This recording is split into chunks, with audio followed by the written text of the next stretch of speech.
देखिए किस तरह से दंगाई जो है वो आपस में लड़ते हुए नजर आ रहे हैं। दो समुदाय के लोग बताया जा रहा है जो सड़कों पर उतरे, दंगा फैलाने की कोशिश की, दंगा भड़काने की कोशिश की। तो वहीं दूसरी तरफ आप देखिए जहां पर तोड़फोड़ वो लोग करते हुए नजर आए, तमाम जगहों पर तमाम गाड़ियों को उन्होंने क्षतिग्रस्त किया और उसके बाद आगजनी भी हुई है। हालांकि पुलिस प्रशासन ने पूरे मामले को संज्ञान में लेते हुए कंट्रोल किया है, लेकिन सीसीटीवी फुटेज के आधार पर कई लोगों की पहचान हुई है और 50 से ज्यादा लोगों की गिरफ्तारी भी हुई है। लेकिन चलिए अब आपको एक बार सुनाते हैं कि महाराष्ट्र के मुख्यमंत्री ने इस पूरे मामले पर संज्ञान लेते हुए क्या कुछ कहा है। महल इलाके में जिस प्रकार से तनाव की स्थिति निर्माण हुई, ये बहुत ही निंदनीय है। जिस प्रकार से कुछ लोगों ने पत्थरबाजी की है, पुलिस पर भी पत्थर फेंके हैं, ये बिल्कुल गलत है। मैं स्वयं इन सारी घटनाओं पर नजर रखकर हूं। मैंने पुलिस कमिश्नर को ये कहा है कि कानून व्यवस्था बनाने के लिए जो भी कड़े से कड़े कदम उठाने की आवश्यकता हो वो उठाए जाए और शांति को बनाया जाए। अगर कोई दंगा करता है, कोई पुलिस पर पत्थर फेंकता है, कोई समाज में तनाव निर्माण करता है, तो ऐसे सभी लोगों के ऊपर कड़ी से कड़ी कार्रवाई की जाए।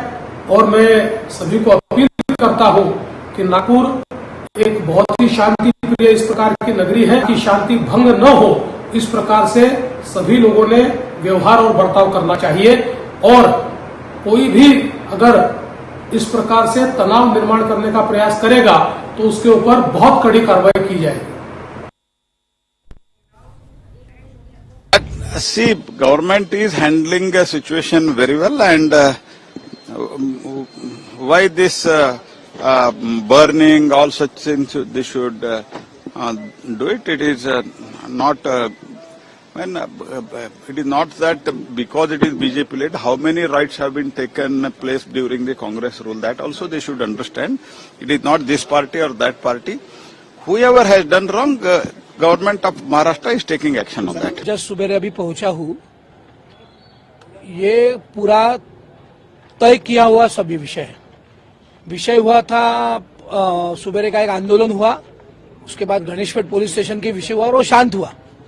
शाम को अभी मैं यहाँ अभी सुबह 6-6:15 बजे आया हूं, यानी 2 दुकान हिंदुओं के होंगे और उसके बीच में 2 दुकान मुस्लिम के होंगे, तो सिर्फ हिंदुओं के मकान में घुसे, मुस्लिम मतदाताओं को कुछ नहीं हुआ।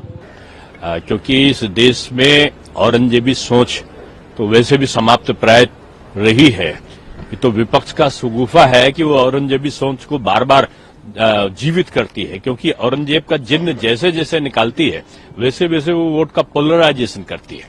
मैं समझता हूं कि कांग्रेस को औरंगजेब के जिन्न से बचना चाहिए और इस औरंगजेबी सोच की जगह पर अब्दुल कलाम जी की सोच लाए, कोई और सोच लाए तो ज्यादा बेहतर होगा। जिस प्रकार का कल नागपुर में हुआ है, वायलेंस हुआ, हिंसा हुई है, उसका हम खंडन करते हैं, निंदा भी करते हैं। औरंगजेब भारत में कभी ग्लोरीफाई नहीं हो सकता है। भारत एक सांस्कृतिक देश है, भारत की अपनी संस्कृति है और जिस संस्कृति, जिस सभ्यता पे आक्रमण करके उन मुगल आक्रांताओं ने भारत की संस्कृति को नष्ट करने की कोशिश की थी, उसको ये देश कैसे अपना आदर्श मान सकता है? कभी किसी कीमत पे भी नहीं। और अगर मानवता का आधार, मानवता का पैमाना लें, वही औरंगजेब था जिसने अपने पिता को बंदी बना के रखा था, कैद में रखा था, पीने के लिए पानी पूरा नहीं देते थे। और वही औरंगजेब है जिसने अपने भाई की गर्दन काटी थी राज के लिए। वो कैसे आदर्श हो सकता है? और जो लोग, जो समाज उसको यहाँ पे आदर्श बनाने की कोशिश करते हैं, मुझे लगता है कि उनको इंट्रोस्पेक्ट करना चाहिए, उनको आत्मचिंतन करना चाहिए